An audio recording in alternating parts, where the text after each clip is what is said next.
అందరికీ నమస్కారం.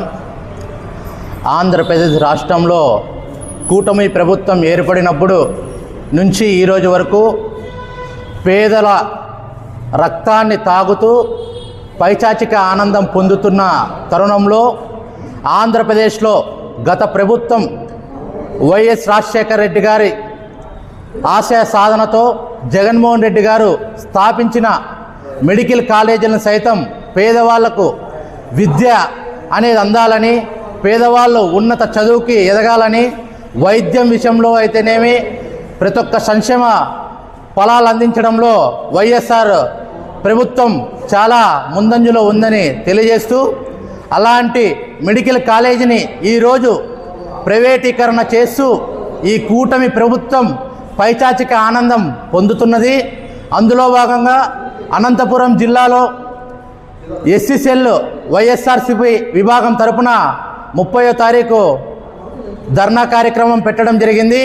ఈ కార్యక్రమానికి ప్రతి ఒక్క దళిత కమ్యూనిటీలు మరియు పేద విద్యార్థులు ప్రతి ఒక్కరూ మన అంబేద్కర్ విగ్రహం దగ్గరికి వచ్చి 30వ తారీఖున జయప్రదం చేయాలని చెప్పి పిలుపునిస్తున్నాం.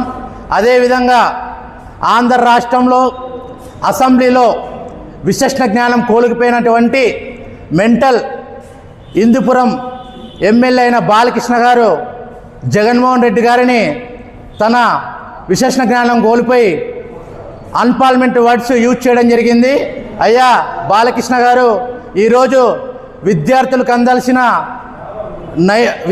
అందాల్సిన ఏవైతే మెడికల్ కాలేజీని ప్రైవేటీకరణ చేస్తున్నారో మీ బావగారైనటువంటి చంద్రబాబు నాయుడు గారిని మీరు ఒక్క మాట కూడా అనకపోగా, మరియు విద్యాశాఖ మంత్రి అయినటువంటి మీ అల్లుడిని ఎందుకు ఇలాంటి ప్రైవేటీకరణ చేస్తున్నారు మెడికల్ కాలేజీని అని ప్రశ్నించకపోగా, మా అధినాయకుడైన గ్రామ స్వరాజ్యాన్ని తెచ్చిన జగన్మోహన్ రెడ్డి గారిని మీరు ఇలా అనడానికి మీకు విద్య అందే విధంగా మీ కూటమి ప్రభుత్వం చర్యలు తీసుకోవాలని, లేని పక్షంలో క్షేత్రస్థాయి నుంచి ఉద్యమాన్ని బలోపేతం చేస్తాం.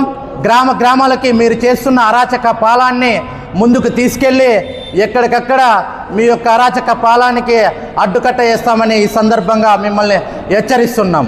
జై జగన్.